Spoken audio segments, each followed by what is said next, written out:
Good morning Jeddah. जद्दे से आप सबको अस्सलाम वालेकुम। दोस्तों कैसे हैं आप?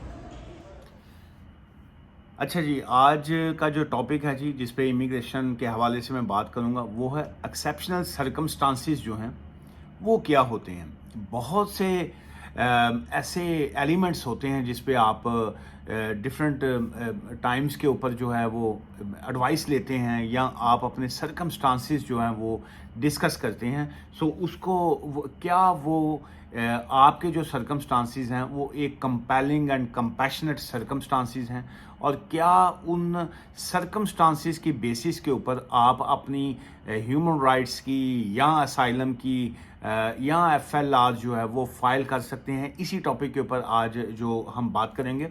सो उसमें जो मोस्ट वर्ड एक यूज़ किया जाता है कि जी के मेरे साथ ये हुआ, मैं लेट्स से इसको अगर हम डिफरेंट ऑप्शंस के ऊपर हम बात कर लेते हैं। पहले हम स्टार्ट कर लेते हैं स्टूडेंट्स के हवाले से। एक स्टूडेंट है, यहाँ पे पढ़ रहा है, किसी वजह से जो है वो आगे अपनी एजुकेशन को कंटिन्यू नहीं कर पाए, या वो अपनी फ़ीस जो है वो नहीं पे कर पाए। बहुत से स्टूडेंट्स के साथ जो है एजेंट्स जो हैं वो हाथ कर जाते हैं कि जी के आप यूके में जाएंगे, आप वहाँ पे आप मास्टर कर लेंगे, आप फलां कर लेंगे, आपका 1 ईयर का वीज़ा है, 2 ईयर्स का वीज़ा है, बड़ा इजीली एक्सटेंड हो जाएगा, दिस एंड डैट जो है। सो एक्चुअली होता क्या है, वो 4 साल की 4 ईयर्स की डिग्री पे आए होते हैं। सो वहाँ पे 1 ईयर की 12,000 15,000 पाउंड, 16,000 वट एवर जो भी है, वो उनसे फ़ीस जो है वो चार्ज करवा देते हैं। फिर उसके बाद जो है वो उनको उन्होंने यहाँ से आगे कंटिन्यू करनी होती है अपने सेकंड ईयर है, फिर थर्ड ईयर है, फिर फोर्थ ईयर है, तो वो तो जाके 30-40,000 पाउंड जो है वो फीस बन जाती हैं। अब टेक्निकली तौर पे जो होम ऑफिस है वो ये कहते हैं कि जी कि जब आपने वीज़ा लिया था तो उस वक्त आपने कहा है जी कि मेरी ये देखिए जी 28 दिन की स्टेटमेंट है, मैं बड़ा मेरी प्रॉपर्टीज़ हैं, मैं पढ़ूंगा वहाँ पे जाके, मैं जो है आगे एजुकेशन के लिए जा रहा हूँ। लेकिन सडनली जो है आप जो कहते हैं कि जी कि मैं तो आगे फ़ीस ही नहीं अफोर्ड कर रहा हूँ। सो क्या उनको मालूम है कि जी कि आपके साथ एजेंट्स ने हाथ किया? क्या ये आपके जो सिचुएशन है, होम ऑफिस को इस चीज़ की अवेयरनेस है? इसी को जो है कंपेलिंग एंड कंपैशनेट सर्कमस्टांसिस कहा जाता है। इसी को आपके जो एक स्पेशल सर्कमस्टांसिस हैं, इसी को कहा जाता है। लेट्स से अब आप मैरिज वीज़ा के ऊपर आए, मैरिज वीज़ा के ऊपर आप आए, या आप स्पाउस वीज़ा के ऊपर आए, या आप स्टूडेंट के डिपेंडेंट के वीज़ा के ऊपर आए। सो यहाँ पहुँचते ही आपके साथ जो है वो सिचुएशन जो है वो आपकी डिफरेंट हो गई। आप आए यहाँ पे, आपकी जो वाइफ हैं वो आप मेन स्टूडेंट हैं, और आप जो हैं उनके डिपेंडेंट के तौर पे आए। लेकिन यहाँ पहुँचते ही वो जो किसी न किसी वजह से वो आपके साथ नहीं रहना चाहती, या उन्होंने कहा जी नहीं भाजी हुण तुसी ते मैं तुहाडे नाल नहीं रहना, सो मैं तो अब आगे अपनी लाइफ को जो है वो आगे कंटिन्यू करूँगी, मैंने कोई और यूनिवर्सिटी च पसंद आ गया, या मुझे कोई अपना ब्रिटिश पासपोर्ट लेना है, मैं ब्याह करन लगी हैं किसी होर दे नाल, तू जा खसमां दा सिर खा जाके। सो इस तरह की कुछ भी सिचुएशन जो है वो हो जाती है जो आउट ऑफ योर कंट्रोल है, जो आपके अपने हाथ में नहीं है। इसी तरह बहुत से जो मेन स्टूडेंट आते हैं, उनकी जो साथ में उनकी वाइफ अगर आ गई, एज ए डिपेंडेंट आ गई, अब यहाँ पहुँचने के बाद वो जो साहब हैं उन्होंने कहा लै जी असी तो जी मैं पिछों लैके आया नाल, इसके बलबूते के ऊपर तो मुझे आगे वीज़ा ही नहीं मिलना, मेरे मामलात ही नहीं आगे चलेंगे। सो वो जो है वो जो पासपोर्ट के, ब्रिटिश पासपोर्ट के या यूरोपियन पासपोर्ट के ख्वाब देखने शुरू कर दिए, या उन्होंने अपनी बुढ़ी जहर लगन लग पई, उसको बाहर जो है वो हो गया। अब इस तरह की सिचुएशन टेक्निकली तौर पे तो वो सिस्टम को अब्यूज़ करना भी होता है वन साइड के ऊपर। चलिए वो तो जस्ट फॉर जो जोक है, मैंने वो कुछ वर्ड ऐसे बोल दिए, लेकिन एक क्या ऐसी सिचुएशन में जहाँ पे सचमुच की आपकी ऐसी सिचुएशंस होती हैं, और बहुत से केसेस में ऐसा होता भी है कि आप एक कपल आया, यहाँ पहुँच के आगे उनकी आपस में एक कंटिन्यू जो सिचुएशन है या रिलेशनशिप जो है वो कंटिन्यू नहीं चल पा रहा। सो ये एक आ गया। अच्छा, एक विजिटर आया है, एक विजिटर अब विजिटर वीज़े पे आ गया। अब वो यहाँ पहुँचने के बाद जो है पीछे से उसकी फैमिली के कोई ना कोई इश्यूज आ गए, फादर की डेथ हो गई, या कोई ख़ानदान के लोगों ने जो है वो ज़मीन जायदाद पे कब्ज़ा कर लिया, सियासी तौर पे कुछ ना कुछ ऐसे इश्यूज आ गए, या सिचुएशन बदल गई। सो जिसको चेंज ऑफ सर्कमस्टांसेस कहा जाता है। ये जो सारी चीज़ें हैं, ये कानून, लॉ जो होता है, कानून जो होता है, उसकी दो कंडीशंस होती हैं। एक होता है जो आपको रूल्स अलाउ करते हैं, जो एक आपको जिसको फॉलो करना पड़ता है, जो आता है कि जी के according to immigration section so and so जो है ये ऐसे होगा, अकॉर्डिंग टू इमिग्रेशन रूल्स जो है वो यूं होगा। लेकिन एक साइड आपकी आ गई अकॉर्डिंग टू इमिग्रेशन रूल्स जो है, सेकंड साइड आपकी आ गई आउटसाइड द इमिग्रेशन रूल्स जो है। जहां पे आउटसाइड द इमिग्रेशन रूल्स आएंगे वहां पे डिस्क्रिशनरी लीव आएगी, वहां पे आपके ह्यूमन राइट्स जो हैं वो इन्वॉल्व होंगे। जहां पे आपके ह्यूमन राइट्स इन्वॉल्व होंगे वहां पे ह्यूमन राइट्स की एक तरफ वायलेशन है, एक तरफ उस ह्यूमन राइट्स के मुताबिक आपके राइट्स का मिलना है। सो ये दो चीज़ें जो हैं उसको अंडरस्टैंड करना और अंडरस्टैंड करवाना, ये एक दो बड़ी इंपॉर्टेंट चीज़ें हैं। एक तो आपने आपकी जो सिचुएशन है आपने अपने वकील को बताई कि जी ये मेरी सिचुएशन है, फिर आपका वकील जो है वो अंडरस्टैंड करे सबसे पहले कि आपकी सिचुएशन है क्या, फिर वो आपको बताए कि जी के अकॉर्डिंग टू इमिग्रेशन रूल्स जो हैं वो यूं है आपकी सिचुएशन, कानून जो है वो ये कहता है, लेकिन साथ साथ आउटसाइड द इमिग्रेशन रूल्स जो हैं वो ये कहते हैं।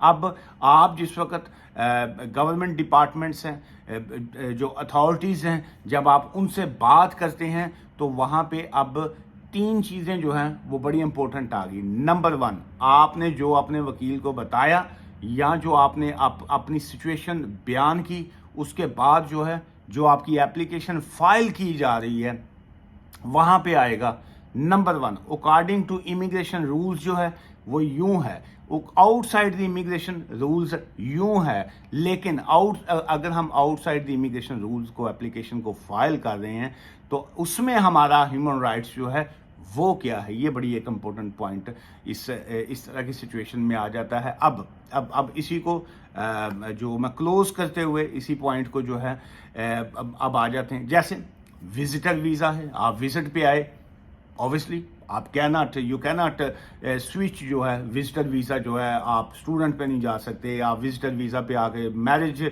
नहीं कर सकते, आप विजिटर वीज़ा के ऊपर आके जो है असाइलम नहीं कर सकते, आप विजिटर वीज़ा के ऊपर आके जॉब नहीं कर सकते, आप विजिटर वीज़ा पे आके अपना वीज़ा जो है वो स्विच नहीं करवा सकते, आप शॉर्ट स्टडी वीज़ा के ऊपर आए, आप स्किल्ड वर्कर वीज़ा पे नहीं जा सकते, आप शॉर्ट स्टडी वीज़ा के ऊपर आके आप जो है वीज़े को स्विच नहीं करवा सकते, आप सीजनल वर्कर वीज़ा के ऊपर आ गए, आप चैरिटी वर्कर वीज़ा के ऊपर आ गए। ये तमाम ऐसे वीज़ाज़ हैं जहाँ पे जो है वो आप उसकी स्विचिंग जो है अकॉर्डिंग टू इमिग्रेशन रूल्स जो हैं वो अलाउ नहीं है। लेकिन अब इसी पॉइंट को हमने एक साइड पे रख दिया, अब हम जंप करके आ गए दूसरी साइड पे जिसको कहा जाएगा आउटसाइड द इमिग्रेशन रूल्स। अब आउटसाइड द इमिग्रेशन रूल्स क्या हैं जी? आउटसाइड द इमिग्रेशन रूल्स ये हैं, मैं विजिटर आया, मैं सीजनल वर्कर वीज़ा पे आया, मैं शॉर्ट स्टडी वीज़ा के ऊपर आया, मैं चैरिटी वर्कर वीज़ा पे आया, मैं स्टूडेंट आया, मैं फ़ीस नहीं पे कर पाया, आगे स्टडी कंप्लीट नहीं कर पाया, मैं स्टूडेंट आया, मेरा जो मेन जो डिपेंडेंट जो है, या मैं जिसका डिपेंडेंट हूँ, उसने अपना मूड बदल दिया, उसने अपने हालात बदल दिए। हम हस्बैंड एंड वाइफ स्टूडेंट आए, आपस में लड़ाई झगड़ा हो गया, सेपरेशन हो गई, या वो अब मेरे साथ नहीं रहना चाहते। हम स्पाउस पे आए, आपस में लड़ाई हो गई, झगड़ा हो गया, डोमेस्टिक वायलेंस की तरफ चले गए। सो ये डिफरेंट सिचुएशंस जब पैदा होती हैं तो उसको जो है आपके जो ह्यूमन राइट्स जो हैं वो कहाँ पे वायलेट होते हैं, यहाँ पे जब आप इन चीज़ों को अंडरस्टैंड खुद कर पाते हैं। और उसके बाद जो मोस्ट इम्पोर्टेंट पॉइंट आ जाता है वो ये होता है कि आप आगे से होम ऑफिस को कैसे कन्विंस कर पाते हैं अपनी सिचुएशन बताते हुए कि जनाबे Ali, my Lord, outside the immigration rules जो हैं, मेरे साथ ये हाथ हो गया है, तो अगर मैं उसी दलदल में दोबारा से फंस जाऊंगा तो मुझे वहाँ से निकालेगा कौन। मुझे जो है आउटसाइड द इमिग्रेशन रूल्स, मेरे कंपेलिंग एंड कंपैशनेट सर्कमस्टांसेस देखते हुए, मेरे चेंज ऑफ सर्कमस्टांसेस देखते हुए आप मुझे मौका दें कि मेरी FLR जो है, मेरी फर्दर लीव टू रिमेन जो है, उसको आप एक्सेप्ट फरमाइए। मुझे उसमें मौका दें कि मेरा असाइलम जो है उसको आप एक्सेप्ट करें। मुझे मौका दें कि मैं इस तरह की एप्लीकेशन जो फाइल करूं और आप उसके ऊपर मुझे जो है मेरी फेवर में कोई फ़ैसला कर सकें।